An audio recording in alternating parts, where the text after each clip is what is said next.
आज की breaking news, Kashmir की एक झील ने अचानक कहा वेलकम बैक फ्रेंड्स और हजारों माइग्रेटरी बर्ड्स ने इनविटेशन एक्सेप्ट भी कर लिया।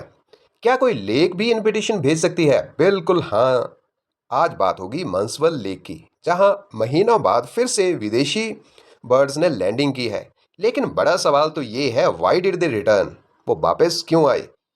क्या बर्ड्स के पास गूगल मैप होता है? क्या उन्होंने वेदर फोरकास्ट देखा, या फिर किसी बर्ड ने व्हाट्सएप ग्रुप में मैसेज भेजा कि guys, Manasbal lake is clean now, so let us go.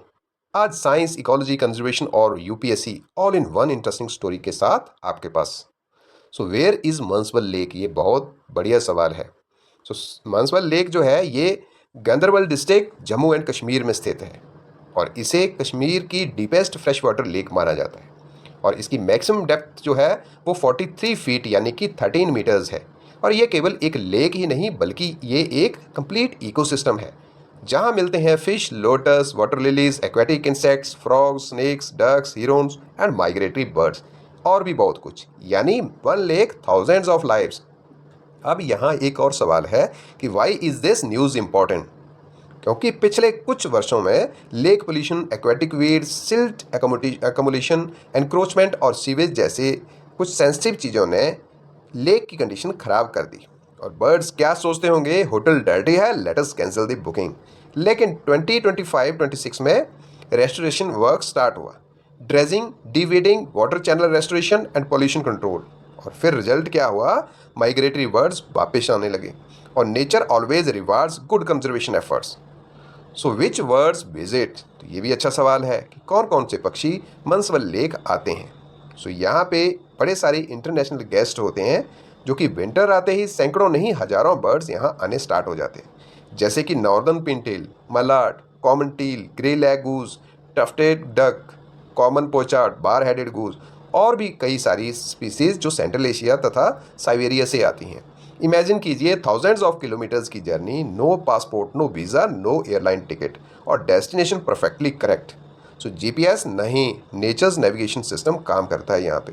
So scientist मानते हैं कि बर्ड्स यूज़ करते हैं earth's magnetic field, sun, stars, wind pattern, river systems, landscape memory, और ये सारे नेविगेशन में बहुत हेल्प करते हैं। So nature is truly the greatest engineer. अब जो माइग्रेशन है उसके पीछे क्या साइंस है उसके बारे में बात कर लेते हैं। तो सिंपल आंसर है food, breeding and suitable climate. तो जब साइबेरिया में लेक्स फ्रीज हो जाती हैं, फूड जो है लगभग ख़त्म हो जाता है, तब बर्ड्स माइग्रेट करते हैं वार्मर प्लेसेस की ओर and India becomes their winter home. So amazing fact यहाँ पे ये है कि कुछ बर्ड्स एक सीजन में 5000 टू 10,000 किलोमीटर्स तक ट्रैवल करते हैं। इमेजिन कीजिए, हम लोग 5 किलोमीटर चलने में कैब बुला लेते हैं, लेकिन जो बर्ड्स हैं वो 10,000 किलोमीटर्स पर भी नॉन स्टॉप जर्नी करते हैं। So we should respect them. अब यहाँ पे कुछ टेक्नोलॉजीज़ हैं जो इस माइग्रेशन को रेस्टोर करती हैं, जैसे कि साइंस एंड टेक्नोलॉजी लेक कैसे बचा रहे हैं। तो आज कंजर्वेशन केवल क्लीनिंग ही नहीं, साइंटिस्ट यूज़ करते हैं satellite remote sensing, GIS mapping, drone survey, water quality sensors, environmental DNA, artificial intelligence, citizen science apps and drone. अब ड्रोन बताएगा कि कहाँ वीड्स बढ़ रही हैं, सैटेलाइट बताएगा कि लेक कितनी श्रिंक हुई है, सेंसर्स बताएंगे कि वाटर क्वालिटी क्या है। सो टेक्नोलॉजी और इकोलॉजी, ये दोनों ही एक परफेक्ट कॉम्बिनेशन है बायोडाइवर्सिटी कंजर्वेशन के लिए। अब हमारे लिए वेटलैंड क्यों मैटर करते हैं, इसके बारे में भी जान लेना चाहिए। क्योंकि वेटलैंड्स एक्ट करते हैं नेचुरल स्पॉन्ज की तरह, नेचुरल वाटर फिल्टर की तरह, flood buffer, carbon sink, biodiversity hotspot, climate regulator. अगर वेटलैंड्स खत्म तो बर्ड्स भी जाएंगी और फिश भी कम हो जाएंगी, ग्राउंड वाटर भी अफेक्ट होगा और फ्लड्स भी बढ़ सकते हैं। इसलिए रामसर कन्वेंशन वेटलैंड्स की प्रोटेक्शन पर इतना जोर देता है। यूपीएससी एंगल से देखें तो यूपीएससी यहाँ से पूछ सकता है questions on Ramsar site, wetland conservation rules, migratory birds, flyways, remote sensing, GIS, biodiversity, climate change, water pollution, environmental governance, integrated wetland management. Example based questions यहाँ पे आ सकते हैं।